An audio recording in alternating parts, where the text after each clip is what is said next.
Hello third year student.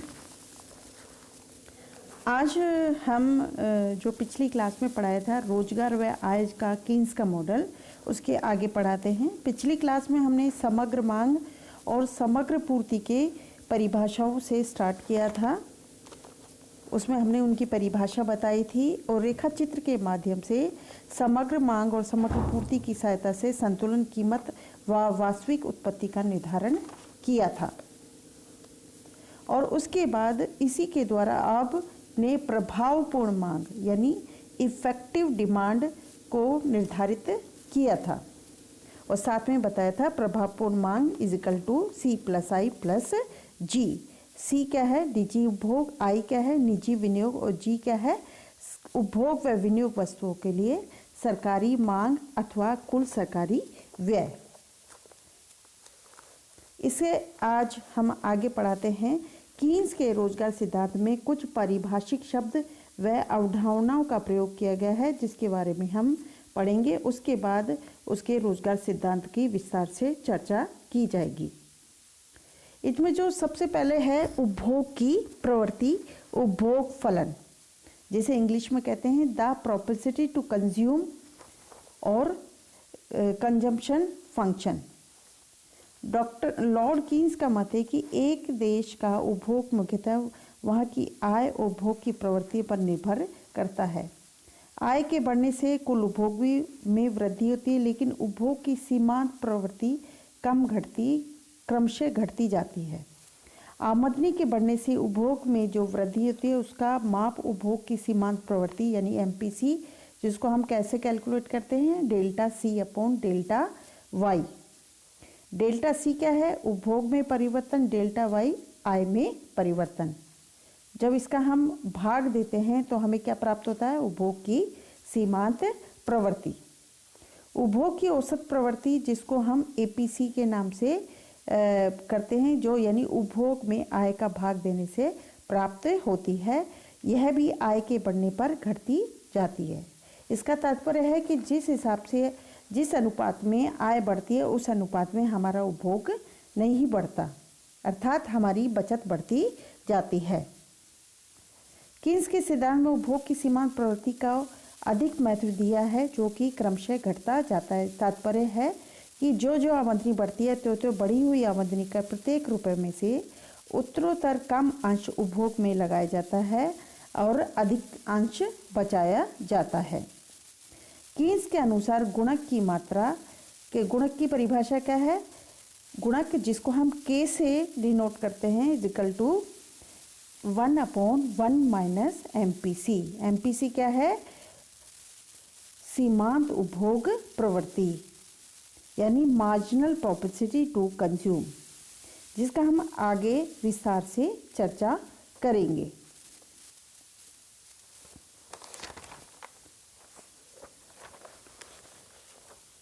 Keynes ने अल्पकाल में उपभोग की प्रवृत्ति को अपेक्षाकृत स्थिर माना है, इसलिए उसने रोजगार बढ़ाने के लिए विनियोग को अधिक बढ़ाने पर बल दिया है। कीन्स के अनुसार उपभोग की ऊंची प्रवृत्ति रोजगार बढ़ाने की दृष्टि से लाभदायक होती है, अर्थात उपभोग बढ़ाने के उपाय अपना कर भी रोजगार बढ़ाया जा सकता है, लेकिन कीन्स के रोजगार बढ़ाने के लिए विनियोग पर अधिक बल दिया है, जो हम विनियोग की प्रेरणा पर चर्चा करेंगे। विनियोग की प्रेरणा यानी द इंड्यूसमेंट टू इन्वेस्ट। विनियोग का अर्थ प्रचलित शेयर या प्रचलित प्रतिभूति खरीदना नहीं, बल्कि नई फैक्ट्री, मशीन आदि निर्माण करना, खरीदना है। कीन्स के रोजगार सिद्धांत में विनियोग को महत्व दिया है। उनके अनुसार रोजगार विनियोग की मात्रा पर निर्भर करता है। विनियोग बढ़ाने से रोजगार बढ़ता है और विनियोग घटाने से रोजगार घटता है। विनियोग की प्रेरणा मुख्यतः दो बातों पर आश्रित होती है: पूंजी की सीमांत कार्यकुशलता और दूसरा है ब्याज की दर। पहली क्या है? पूंजी की सीमांत कार्यकुशलता यानी मार्जिनल एफिशिएंसी ऑफ कैपिटल। पूंजी की सीमांत परिभाषा को सरल भाषा में लाभ की प्रत्याशित दर भी कहते हैं। फिशर के अनुसार लागत पर प्रतिफल की दर को ही पूंजी की सीमांत कार्यकुशलता कहते हैं, जो दो तत्वों से निर्धारित होती है: पूंजीगत परिसंपत्ति का संभावित प्रतिफल, दूसरी पूर्ति कीमत अर्थात पुनर्स्थापना लागत।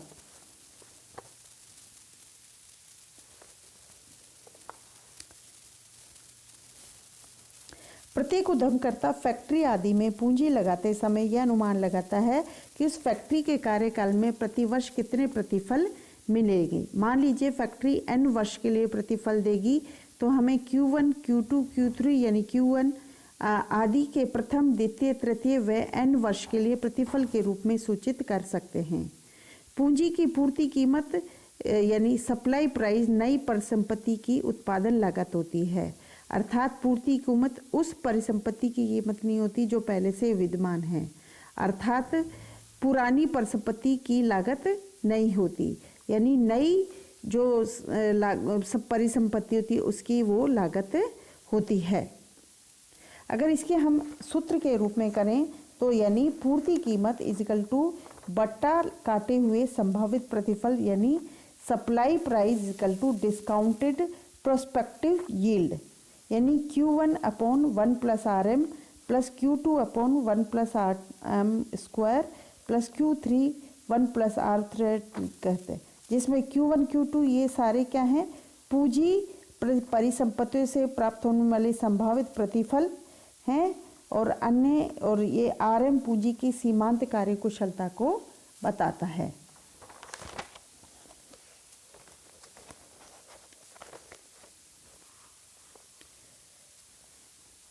MEC वह बट्टे या कटौती की दर होती है जिस पर वार्षिक संभावित प्रतिफल का वर्तमान मूल्य उस परिसंपत्ति की पूर्ति कीमत के बराबर होता है।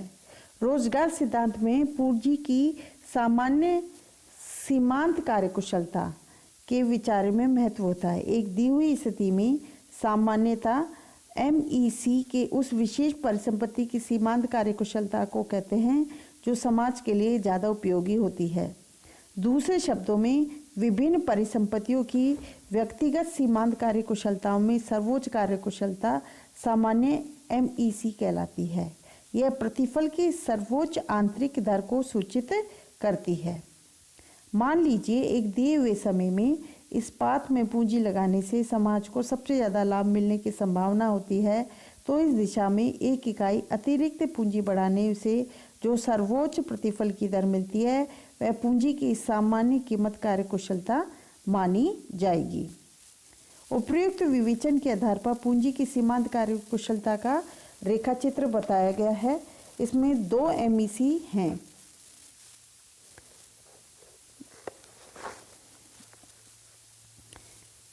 दो MEC हैं, एक लोचदार है, दूसरी बेलोचदार है। अब आप देखिए लोचदार में देखिए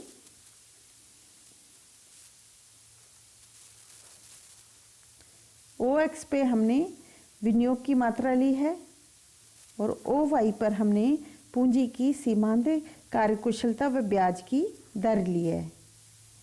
ये है MEC। अब आप देखिए 6% पर विनियोग की दर OP है, लेकिन जैसे ही ब्याज दर 5% हो जाती है तो विनियोग ज़्यादा बढ़ता है यानी OQ, यानी जिस अनुपात में ब्याज का दर कम होता है उससे ज़्यादा विनियोग होता है। ये लोचदार की स्थिति होती है। लेकिन बेलोचदार की स्थिति में देखिए OX पे वही विनियोग की मात्रा ली है और OY पे हमने सीमांत कार्यकुशलता या ब्याज दर ली है। ये MEC है जो बेलोच है। आप देखिए 6% पे OPQ है और जैसे ही 5% करते हैं, लेकिन बेलोचता के कारण हमारा विनियोग की मात्रा ज़्यादा नहीं बढ़ पाती है।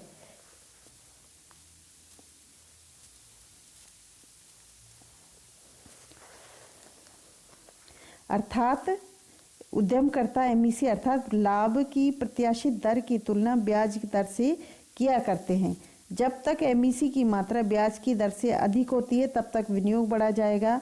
संतुलन में MEC इक्वल टू ब्याज की दर हो जाती है तो आगे विनियोग लाभप्रद नहीं होता। कहने का तात्पर्य है एक उद्यमकर्ता, एक व्यक्ति जब तक विनियोग करता रहता है, जब तक उसकी जो प्रत्याशित दर है वो ब्याज की दर से ज़्यादा हो। अगर उससे कम होगी तो वो कभी भी इन्वेस्ट या विनियोग नहीं करेगा। और संतुलन स्थिति यानी लाभ की प्रत्याशित दर और ब्याज की दर दोनों बराबर होने पर विनियोग लाभप्रद नहीं होता। अब एमईसी को प्रभावित करने वाले तत्वों की हम चर्चा करेंगे। एमईसी को प्रभावित करने वाले बहुत सारे तत्व हैं। दीर्घकाल प्रतिशय तो इसको अनिश्चित होती है, इस पर तकनीक का परिवर्तन, दीर्घकाल में प्रभावपूर्ण मांग, युद्ध की संभावनाएं, कर भार, श्रम बाजार की परिस्थितियां, राजनीतिक परिस्थितियां आदि का प्रभाव पड़ता है।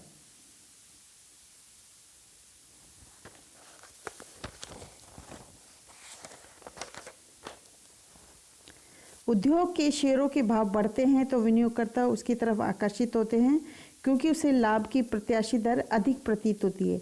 लेकिन शेयर बाजार में सट्टेबाजी की प्रवृत्ति से भी पूंजी की सीमांत कार्यकुशलता में अस्थिरता बढ़ जाती है। कीन्स के अनुसार अति दीर्घकाल में एमईसी के घटने की प्रवृत्ति पाई जाती है क्योंकि पूंजी का स्टॉक बढ़ने से ऐसा स्वाभाविक होता है। कीन्स ने एमईसी का विश्लेषण अत्यंत महत्वपूर्ण माना गया है। हमने देखा है कि विनियोग की प्रेरणा को प्रभावित करने वाला यह प्रथम तत्व होता है। दूसरा तत्व ब्याज दर होता है। कीन्स के अनुसार ब्याज दर का निर्धारण। कीन्स ने ब्याज के तरलता अधिमान सिद्धांत का समर्थन किया है। लोग मुद्रा की मांग 3 उद्देश्य के लिए अपने पास रखते हैं। पहला है सौदों के लिए, दूसरा है आकस्मिक कार्यों के लिए, तीसरा सट्टेबाजी के लिए। इससे तरलता अधिमान वक्र बनता है। वो पूंजी की पूर्ति से मिलकर ब्याज की दर को निर्धारित करता है। ब्याज की दर कम होने से विनियोग की दर बढ़ती है, ब्याज की दर बढ़ने से विनियोग की दर कम होती है। चूँकि ब्याज की दर को मौद्रिक अधिकारी मुद्रा की पूर्ति को बढ़ाकर कम कर सकते हैं, इसलिए मौद्रिक नीति से विनियोग और रोजगार की मात्रा को बढ़ाया जा सकता है। कीन्स के रोजगार के सिद्धांत में मौद्रिक नीति यानी मॉनेटरी पॉलिसी को ऊंचा स्थान दिया है। कीन्स के रोजगार सिद्धांत का सारांश। हम रोजगार सिद्धांत को एक बार पूरे उसमें देखते हैं। वाई यानी आय का निर्धारण में 3 तत्व होते हैं, सी plus I plus G. C क्या है, वाई क्या है, आमदनी, सी है उपभोग, आई है विनियोग और जी है सरकारी व्यय। उपभोग 2 बातों से निर्धारित होता है, एक व्यक्ति की आमदनी वाई से, दूसरा उपभोग प्रवृत्ति यानी एमपीसी सीमांत उपभोग प्रवृत्ति। आई भी 2 तत्वों से निर्धारित होता है, ब्याज दर और पूंजी की सीमांत कार्यकुशलता यानी मार्जिनल एफिशिएंसी ऑफ कैपिटल। और ब्याज दर भी 2 बातों से निर्धारित होता है, पूंजी मुद्रा की पूर्ति जिसको हम एम से डिनोट करते हैं और तरलता अधिमान। ऐसे एमईसी भी 2 बातों से निर्धारित होता है, पूंजी की पूर्ति कीमत और दूसरी संभावित प्रतिफल। कीन्स के रोजगार सिद्धांत में निम्न बातों को स्मरण करना बेहद जरूरी है। पहला, कीन्स ने उपभोग प्रवृत्ति को अल्पकाल में स्थिर माना है, लेकिन आय का धनिकों से निर्धन की ओर हस्तांतरण करके उपभोग प्रवृत्ति को बढ़ाया जा सकता है, जिससे रोजगार बढ़ सकता है। दूसरा, कीन्स के सिद्धांत में रोजगार बढ़ाने की दृष्टि से विनियोग को अधिक महत्व दिया है। तीसरा, ब्याज की दर पर मौद्रिक अधिकारी का नियंत्रण हो सकता है, यानी मौद्रिक नीति के द्वारा विनियोग बढ़ाया जा सकता है। चौथा, रोजगार बढ़ाने के लिए निजी विनियोग पर भरोसा नहीं किया जा सकता, इसके लिए सरकारी विनियोग पर अधिक बल दिया है। पांचवा, कीन्स के रोजगार सिद्धांत में बेरोजगारी के अलावा मुद्रास्फीति का भी समाधान कीन्स का रोजगार देता है। Thank you very much.